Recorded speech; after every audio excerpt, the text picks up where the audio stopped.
Good morning, good afternoon, good evening, wherever you are in the world. Thank you for joining me for this week's edition of the SMIE Consulting Midweek Roundup. It's Wednesday, May 7th, 2025, and today we're going to be answering 3 questions from international educators we've been hearing over the last 7 days. And we'll get into those in just a couple of minutes, but before we do, we want to say thank you to all of you who have been commenting on the newsletter and on the roundup over the last few weeks. I know we've been covering some very meaty topics, the ones that leave a lot of us bewildered each day with the kind of news we're hearing about what's coming next and what the government is proposing for international education, amongst many other things that are the target of its ire. But we do want to share with you a milestone, obviously, that we've reached recently with our newsletter. And for those that are new to the Roundup, we take our questions we do each week from our weekly newsletter that comes out on Monday. And that newsletter covers all sorts of topics from social media and international ed news related to anything from upcoming webinars, how social media is being used by institutions in international education, how the U.S. Is responding to AI at the university level and using that as tools in the admissions process, on campus, all of those implications. We also talk about what's the news of the day, what kind of our hot takes on some of the news stories that are impacting what we do in international education, and there's been a lot of those as of late. But we also have a solutions central section that talks through some of the thinkers in the industry, some of the practical steps institutions are taking to enhance what they're doing internationally with proposals that they have, or new ventures that they're taking, new ways, new models that they're using to get the word out about their institutions and to international audiences. We have a global roundup section as well that takes a look at what's happening in other countries, because in international education, in the US, we really need to pay attention to those things that are happening around the world, because they impact what we do here. In what happens in, for example, what happens in Canada or Australia, their recent elections are going to impact what those countries are able to do related to international education. Some things that will surprise a lot of you, for those that aren't following those other countries, to see that elections in Canada and Australia, even though they retained the ruling party in power in recent elections over the last week and a half, 2 weeks, the resulting decisions that might impact international education aren't going to be that much better than they have been, which haven't been good the last 2 years for Australia and for Canada. But we share those in the newsletter on Mondays, and we touch on some common themes that we see developing in those news stories. We kind of coalesce those around topics like we have today, and go next level, go into some of the depths of the conversation, into some of the nuance that we might not be normally available from the headlines. And we talk about those in ways that hopefully are practical steps and things that we can be considering on our institutional campuses. And oftentimes, one of the biggest challenges we have, particularly with the barrage of news stories that come at us each week, is how do we manage up? And this is a particularly important topic in these fractious times, when the pendulum can swing very rapidly from bad news one week to good news the next, and back the other way very quickly. And we'll touch on some of those things today. But I wanted to draw your attention to links in the chat, one of which is to our SMIE Consulting website, where you can subscribe to that email version of the newsletter. Fill in your details on the smieconsulting.org/subscribe page, and you'll get that delivered to your email inbox 9 a.m. Monday mornings. If you prefer to get your international ed news via LinkedIn, we have a LinkedIn version of the same newsletter. Comes out about a half an hour earlier. And between those 2 editions, we're so happy to report we have over 2,500 subscribers now in the international ed community that are getting this news in their inboxes or on their LinkedIn feeds every Monday. And that's important for me. Being in the industry for 32 years, I've been on the committees, I've done the service work, I've volunteered my time with the professional organizations, and I've found over the recent years that I needed to be giving back more than just that time. And part of that is the labor of love I do through my consulting business, SMIE Consulting. I do these two things, the newsletter and then the weekly roundup here, Midweek Roundup, to help be my service to my field, my professional development for colleagues who are new to the field, who frankly don't have time to look up from their desk to go through thousands of news stories and kind of need a condensed version of what the top topics of the day are. And then if they need the more in-depth looks at those topics and questions that they might have, or be hearing on their campuses how they're responding to them, and getting some perspective on what's going on in the rest of the world, then I'm happy to provide that to my colleagues in the field. But the newsletter versions and the email and the LinkedIn version certainly can help you digest all the barrage of news stories that we're seeing of late that have impacted our day-to-day lives in international education. So let's get right to our first topic of the day, and that is, are domestic cliffs happening elsewhere too? And behind all the nonsense we've been hearing from this administration in recent months about things international or things overseas, non-U.S. citizens that are seemingly under fire across the country and under threat by this government who has very real problems with anyone who is in this country that isn't an American citizen. Though they'll claim that it's only those that are not legally here and that are committing crimes and all of these other things. We know in international education that we have a target on our backs. Our students have targets on their backs. Our institutions in general have targets on their backs from this administration. Everything from accreditation to tax-exempt status to ability to enroll international students to research funding. Everything's on the table as far as this administration is concerned with reforming, or in their words, reforming the higher education system in our country. And certainly the higher ed system in the U.S. is not perfect. It's very decentralized. It's very disjointed. And the U.S. Department of Education has also been a target of the administration's ire with its downsizing and budget cuts and all of these things. We're in the middle of weathering the storm of the funding cuts that the budget proposal to Congress from the administration related to ECA, basically devastating that branch and making it bare bones, cutting 85-90% or more of their funding.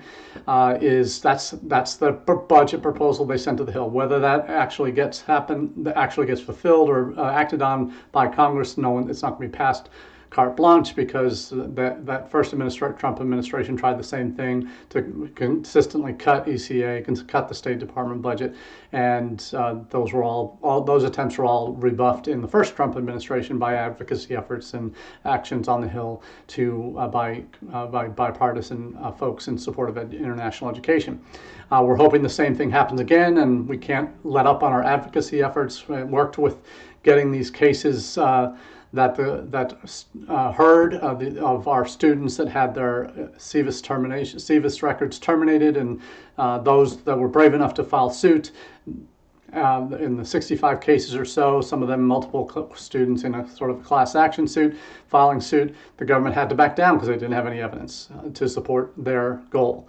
Now they're coming back with a new policy. We'll talk about that in a bit too, that might still impact us in our field, next level stuff. So we'll talk about that in a minute. But related to what's the backdrop of all this related to higher education, that in international education we need to be aware of. And that it is happening not just in the United States, it's happening elsewhere. And that is the concept of a domestic cliff that we're about to go over. Fall of 25 is supposed to be the last decent graduating class of high school students in the United States that will be populating U.S. colleges around the country. The thought is, and the numbers seem to project it, that the birth rates post 2008 declined substantially for 3 or 4 years, and there will be not an uptick again until into the 2030s, where we'll see a rebounding to levels that we're seeing in the last couple of years. So this domestic cliff in the United States is causing institutions of higher education, particularly in the Midwest and Mid-Atlantic, Northeast, that have seen declining populations anyway over the last couple decades. And on top of that, declining birth rates for that declining population, fewer high school graduates in those regions of the country that will be going on, particularly to state schools or prime ground for recruitment for many universities. So the domestic cliff is happening here. Many institutions, including my own, are being forced to look at other sources of students. And we are looking at international students quite significantly as part of our path back to growth. And we're staving off further cuts to our institution. So this is a reality that many state institutions in the Northeast, Midwest, and Mid-Atlantic states are facing. Midwest, certainly a very broad area of the country, seeing a lot of institutions seeing these declines, seeing their initial or current sources of students kind of drying up or significantly reducing, seeing increased competition for those same students. So there's a need to look elsewhere, and we're looking at international as a real important tool to help us overcome some of those budget shortfalls we're going to be seeing as the current domestic age population declines. So the article that I've shared is an ICF Monitor article from last week that talks. It's actually a podcast link to their podcast that they've just had. They have a very good podcast as well on topical issues like this.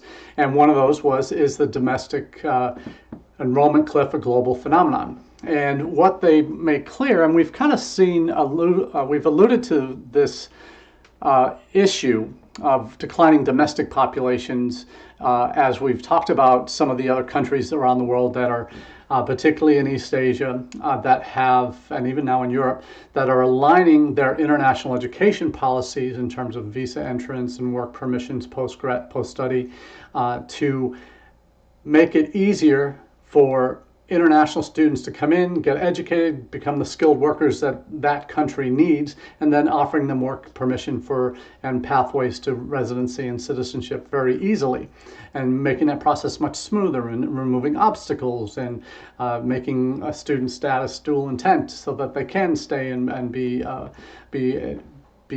workers and then eventually residents and maybe even citizens someday. All of that to say is that those countries have something we will never have. They have aligned their economic interests where they know that they have skills shortages in certain fields. They've aligned those economic needs with a need for more skilled workers in particular fields with their international ed policy. And they're more forward-thinking too. Many of these countries in East Asia, Japan, Korea, Taiwan, are looking 5-10 years down the road and seeing these problems coming and taking action to prevent those from becoming worse issues than they could be. So this article from ICF Monitor talks about, in the podcast, referencing some of those key topics. And when they talk about where these other domestic college aid populations are declining, it's Japan, it's South Korea, it's Germany, it's Italy, it's Spain.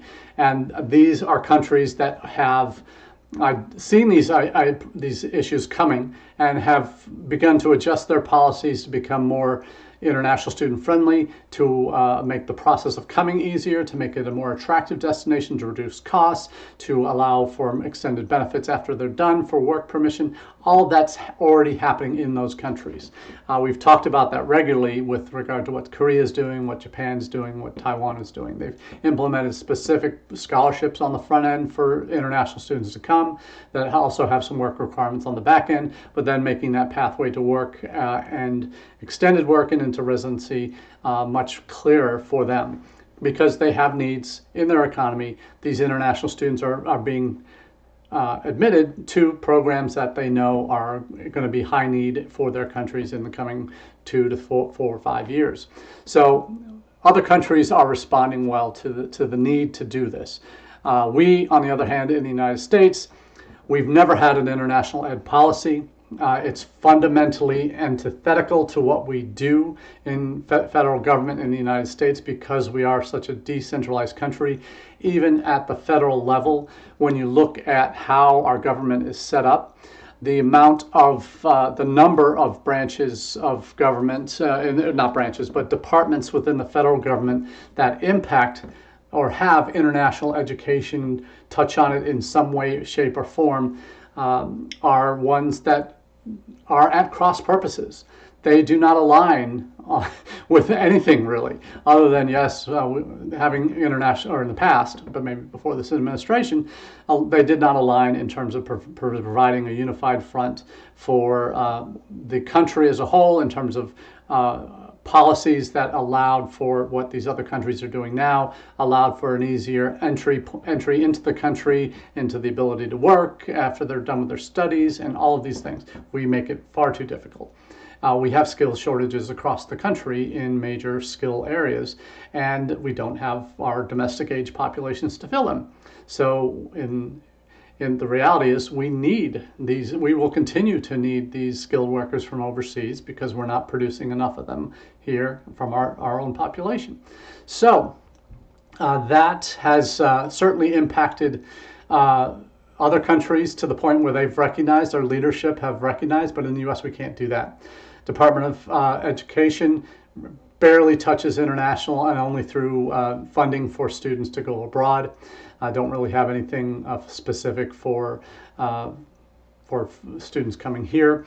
You have the Department of State, which has traditionally flown the banner for Education USA in terms of being that voice for international education for those looking to come and study here.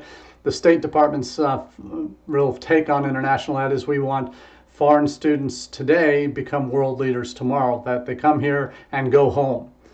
It's a public diplomacy tool that these students from overseas come, have positive experiences on our campuses, get to know American culture and American people, and leave with favorable impressions of us.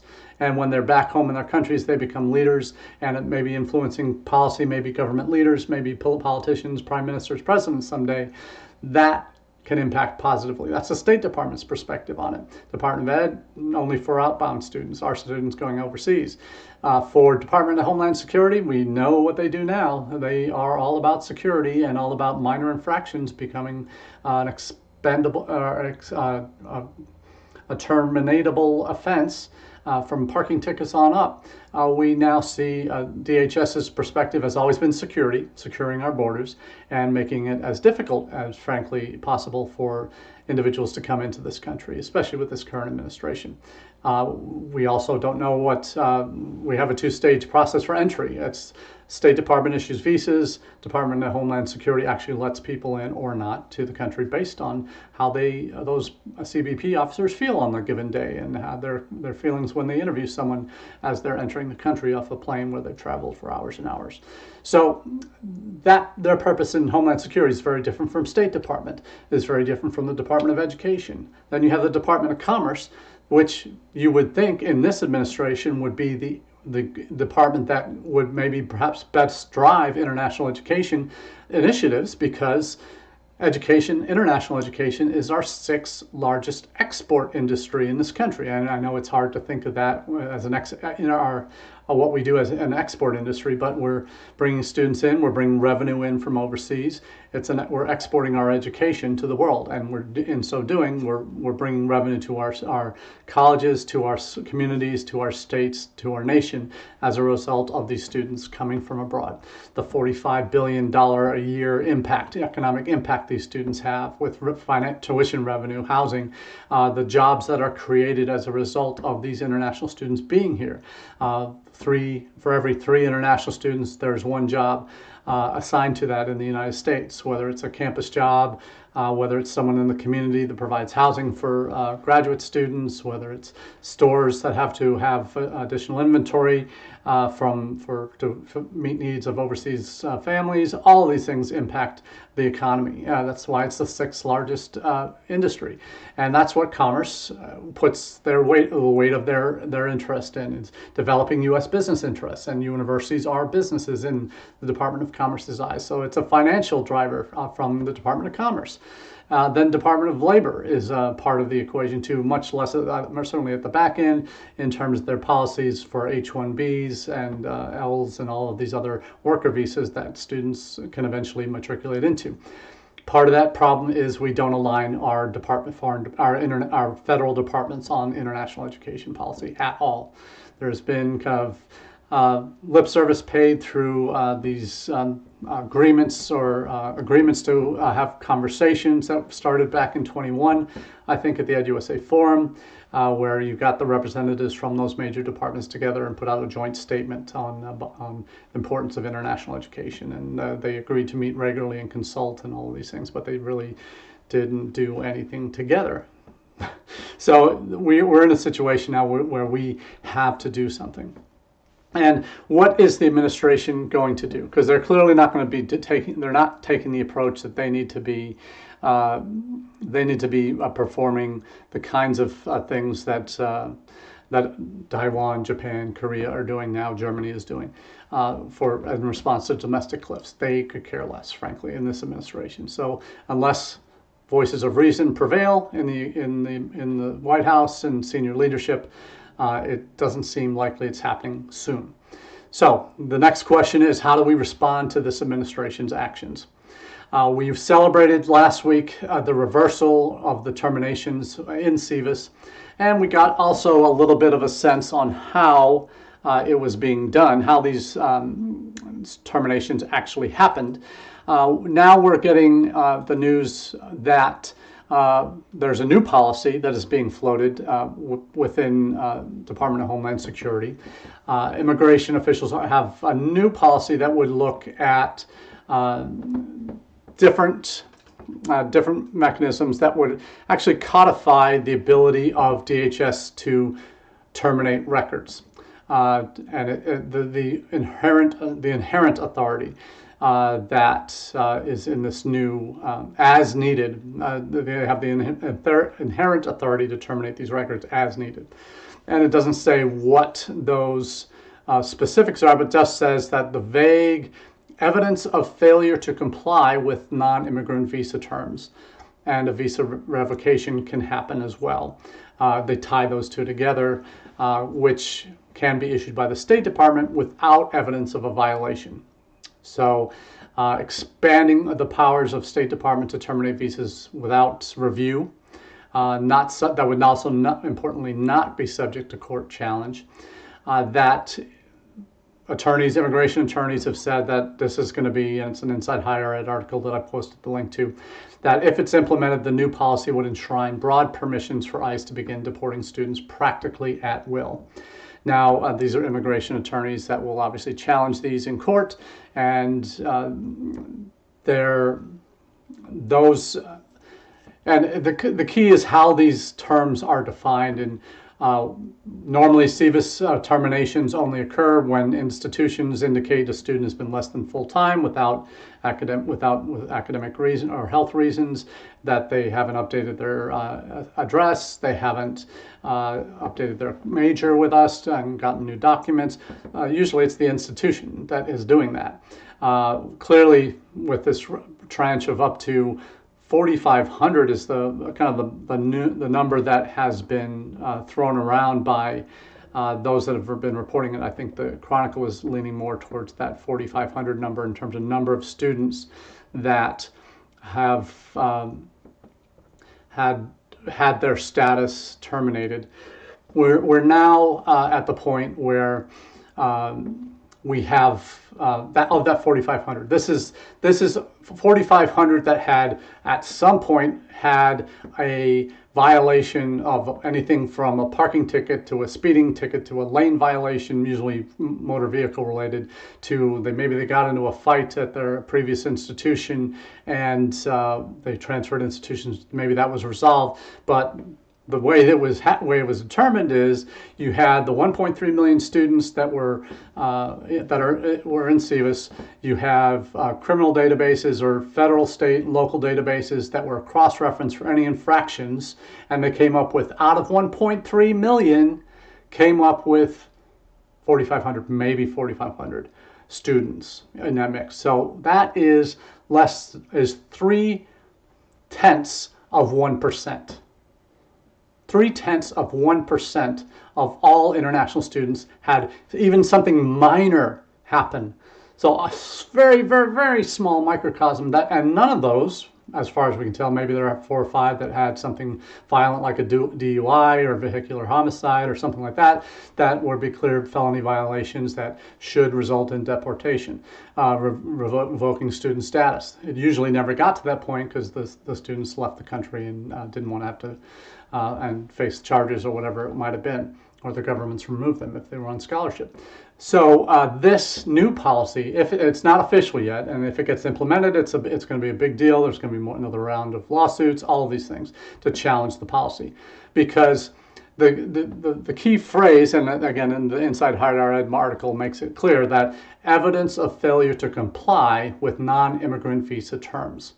Now, what those non-immigrant visa terms are, as we know as institutions, are students have to maintain full-time status unless it's their final semester or unless they have medical reasons for less than full-time course load.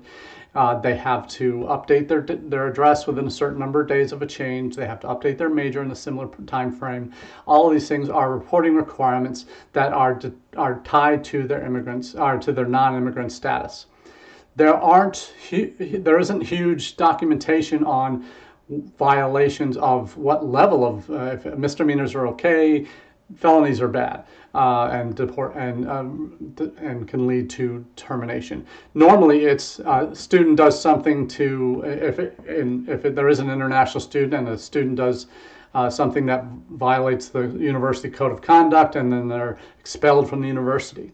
That's typically they don't have any student status anymore, so then their CVIS record would be terminated.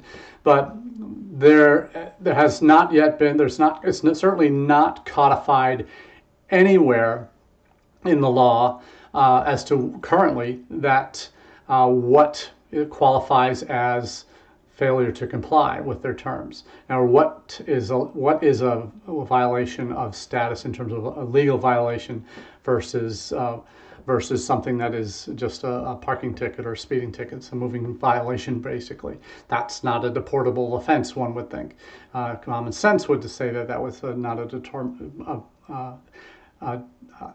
something that is deportable. So these are the kind of questions we need answers to, and we don't have those yet. The policy isn't written with the level of specificity that would make us feel even slightly comfortable. So what we are going to do and how we respond to the administration's actions, there's 3 articles that I'll share that do provide, I think, the kinds of arguments that we need to be making to our leadership in the United States government, to our government affairs officials, to state and local leaders, that on the importance of international students to what we do to our economies, to our cities, to our communities, to our obviously our institutions.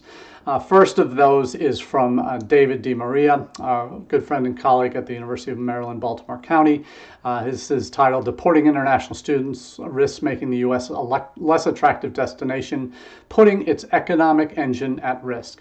And money talks with this administration, and David's article certainly makes a very strong case for how when we have take the actions we've taken as a government to basically unilaterally terminate status of students, striking fear into those students. And this is one of the blogs I talked about last week from Rajika Bandari, a good friend as well, who talked about this is what we have to counter. We have to counter students' fears. And currently the government is creating a culture of fear, even among students that have done nothing wrong. And 99.7% of all international students, and vast majority of that other 0.3%, have done nothing wrong. Let's be clear about that. Yet this administration's approach towards solving a minuscule problem that might only be 10, 15 students that are truly in the country that shouldn't be and are not doing what they should be to maintain status. Though that number is minuscule, yet the brush is being spread across all our international students by this government. And that has implications. And as David points out, and two others that have also voiced their concerns that are referenced in The Hill, obviously a government publication, or not a government publication, but a publication that goes out on Capitol Hill that talks about the trade implications, negative economic implications of these international students in the United States, and why we have to be doing something to not lose them, and to keep them on side. And this is, there's been damage done, just like the travel bans in the first administration that caused fear among students in the Muslim world, even though their countries weren't on that list. Of that seven countries that were banned, five of them were Muslim majority countries. The other two were not, North Korea and Vietnam. So we see a climate of fear created when the government does these actions that seem quite extreme. And we're still waiting, and it's almost too late. And anything that happens now is kind of really putting students behind the eight ball that might be thinking about travel. Current students that might be thinking about travel now, is that they may not be able to get back into the country. And so these articles that I'm sharing with you from The Hill and from Dana Dolan in Yahoo News have talked about, again, the economic implications. If this government continues down this path, if it continues to put law-abiding international students, the 99.97% of all of them that are here, that by taking actions that round up a minuscule amount, they're brushing all of these international students into the same pool as they do some of these Tren de Aragua and MS-13 gang members that are deporting to Venezuela, or deporting to prisons in El Salvador. Those problems are much larger than these international students that are some of the biggest contributors to our economy in this country. And we miss that. The government obviously misses that point, that we are shooting ourselves in the foot economically by taking the actions we're taking. So one of the things, we'll finish up with this last point on why we should be embracing TNE now. And for those who aren't familiar with what TNE is, that is transnational education.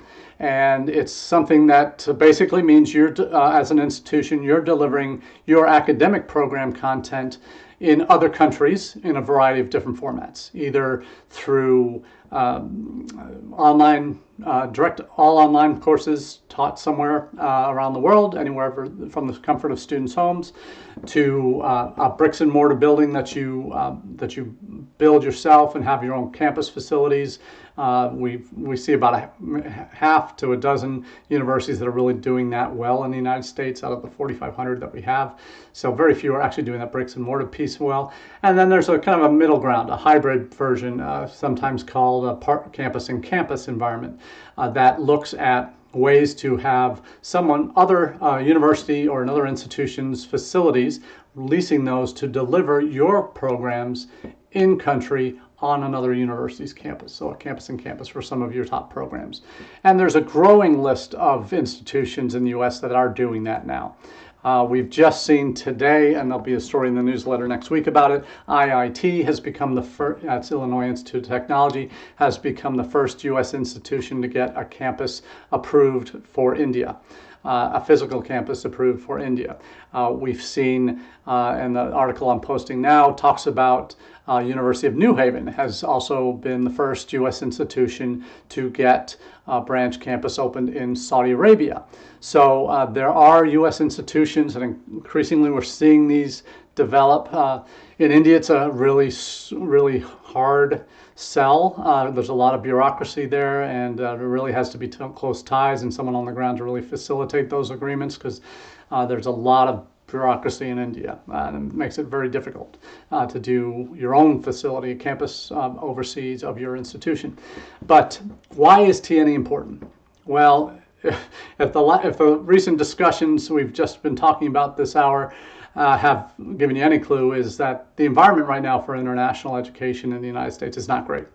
It is under threat, as is higher ed in general, by this administration.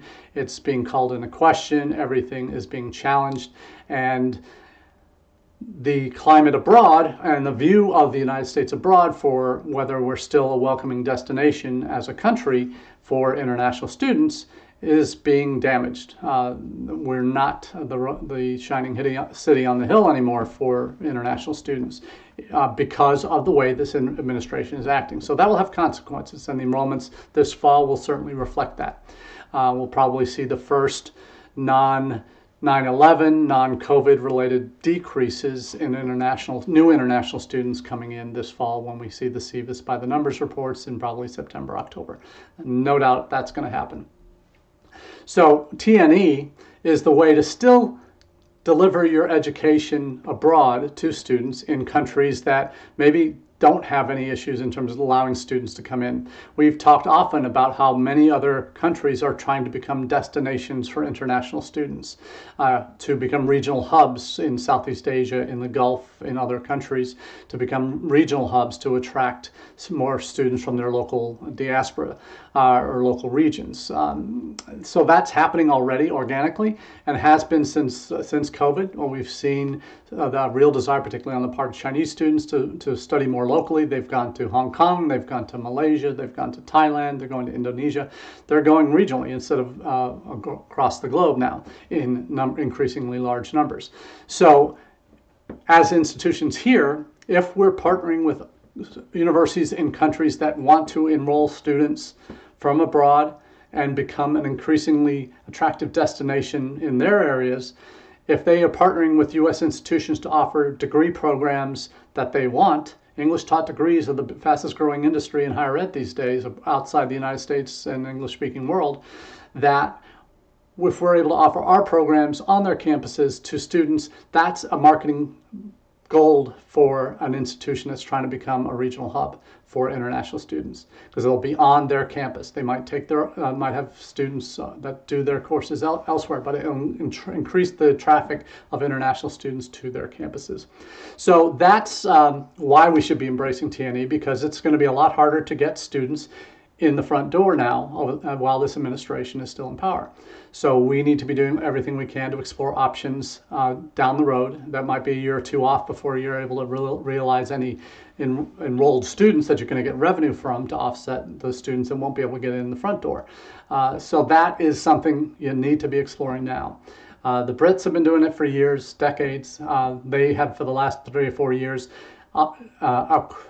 have conferred more British university degrees outside of England, outside the United Kingdom, than they have inside the United Kingdom to universities and students that go there. So it is already being done successfully.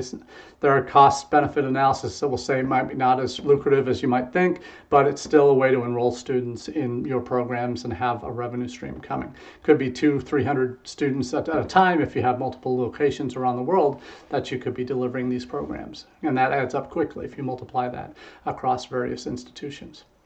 So that's all we have for you this week on the Midweek Roundup. Thank you for being a part of the conversation today. Wish you all the very best, and keep in touch with us on the newsletter. Subscribe if you're not already through LinkedIn or our website. Until next week, we'll talk to you soon. Cheers.